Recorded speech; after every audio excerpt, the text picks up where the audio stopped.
हमारे चैनल मधुरवाणी को like, comment और सब्सक्राइब करना ना भूलें। जब राम को वनवास हुआ तो लक्ष्मण दौड़े दौड़े मां सुमित्रा के पास गए। बोले, मां देख नहीं रही है अयोध्या में क्या हो रहा है? 14 वर्ष का वनवास श्री राम को मिला है। सुमित्रा की आंखों में आंसू आ गए। कौशल्या रो रही है, सुमित्रा रो रही है। लक्ष्मण गए, बोले, मां आज अपने बेटे को एक वरदान दे दे। सुमित्रा ने कहा कि वरदान मत मांग, इन वरदानों के कारण आज हमें ये दिन देखना पड़ रहे हैं।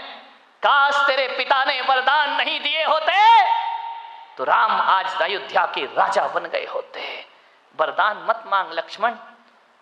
उसने कहा, मां छत्राणी होके वरदान से डरती हो? सुमित्रा ने कहा कि देख, आज ये समय अनुकूल नहीं है। बोले, मैं तेरा पुत्र हूं मां, क्या एक वरदान मुझे नहीं देगी? सुमित्रा ने कहा, आज वरदान मत मांग। आज पूरी अयोध्या रो रही है, आंसू बहा रही है, और इससे बुरा दिन अयोध्या में कभी नहीं आ सकता है कि राम को वनवास। लक्ष्मण ने कहा, मां यदि आज नहीं दिया तो इससे बुरा दिन भी दुनिया में कभी नहीं आ सकता है। सुमित्रा ने कहा, क्या वरदान मांगता है? बोले, वचन दे कि तू मुझे वरदान देगी। सुमित्रा ने कहा, दिए वरदान, मांगो पुत्र, क्या मांगते हो? आज अयोध्या की ये रानी अपने बेटे को वरदान देती है। तो लक्ष्मण ने मां के चरण छुए और मां का हाथ अपने सिर पर रखवाया और कहा कि मां एक ही वरदान दे दे कि पिता के वचनों के लिए बड़ा भाई जंगल जा रहा है तो मां के वचनों के लिए लक्ष्मण भी उनके साथ जाने को तैयार है। मां मुझे वचन दे, मैं भैया राम के बिना जीवित नहीं रह सकता हूं। पिता तो मुझे जाने की आज्ञा ना देंगे, लेकिन तू मुझे वचन दे कि मैं राम के साथ वनवास जाऊं 14 वर्ष, वरना मां यहां प्राण विहीन जीवन जीकर मैं क्या करूंगा। सुमित्रा की आंखों से आंसू आए, दोनों हाथों से उठा लिया लक्ष्मण को, अपनी छाती से लगा लिया और कहा, वाह लक्ष्मण, आज तूने मेरे दूध की लाज रख ली है। जा, तुझे वरदान देती हूं, राम के साथ वनवास में रहना, ध्यान रखना, और मेरे बेटे इतनी सेवा करना, भैया राम की इतनी सेवा करना कि जब तक तेरा भाई सो ना जाए उसके पैर दबाते रहना, और भाभी सीता में अपनी मां सुमित्रा के दर्शन करते रहना। मैं तुझे आदेश देती हूं कि जा, तुझे भी वनवास। आपकी देवरानी आपके साथ, आपके जिठानी के बच्चों के साथ अपने बच्चों के लिए ऐसे व्यवहार रखती है। विचार करिए, क्या धर्मात्मा बनोगे, क्या घर को स्वर्ग बनाओगे।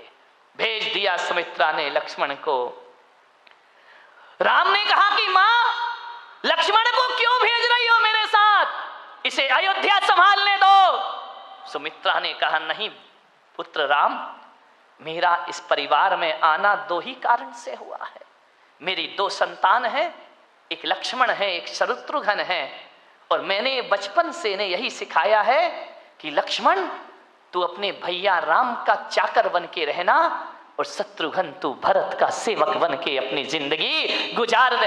क्या संस्कार दिए जाते थे माताओं के द्वारा, क्या संस्कार थे हमारे परिवारों के, इतिहास उठा करके देखिए। और जब विदा होने लगे राम, तो कौशल्या ने आंखों में आंसू भरते हुए राम से कहा कि राम, ये जो सुमित्रा नंदन तेरे साथ जा रहा है, मेरे बेटे तू मुझे वचन दे के जा कि ये सुमित्रा की अमानत मैं तेरे साथ सौंप रही हूं, और बेटे तेरे प्राण चले तो चले जाएं, लेकिन लक्ष्मण को सकुशल वापस लेकर के वापस आना। इस अयोध्या में बिना लक्ष्मण के तू वापस मत लौटना।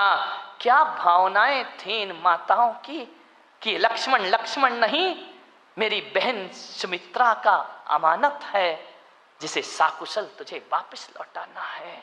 सीता से कहा कि पुत्र वधू, लक्ष्मण का ख्याल ऐसे रखना जैसे मैं अपना राम का ख्याल रखती हूं। क्या भावनाएं रही इन लोगों की, क्या भावनाएं आज हमारे परिवार की। हम रामायण पढ़ते हैं लेकिन रावण जैसा जीवन जिया करते हैं, ध्यान रखिए। मान्यवर, इतिहास में 2 युद्ध बहुत फेमस हुए हैं।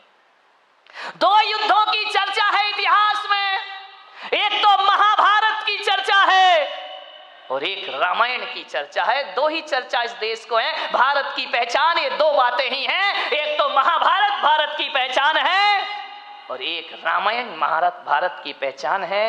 लेकिन मेरा आपसे निवेदन है, महाभारत तो एक कलंक है इस धरती के लिए, महाभारत एक कलंकित कहानी है इस धरती के लिए। महाभारत कोई भारत की शान नहीं हो सकती है, महाभारत तो अभिशाप है इस धरती के लिए। लेकिन रामायण वरदान है इस धरती के लिए। ध्यान रखिए, रामायण जैसा कोई ग्रंथ नहीं हुआ करता है। मैंने रामायण पढ़ी है, जैन रामायण पढ़ी है, वाल्मीकि रामायण पढ़ी है, तुलसी रामायण पढ़ी है, दक्षिण की रामायण पढ़ी है। रामायण जैसा कोई ग्रंथ नहीं।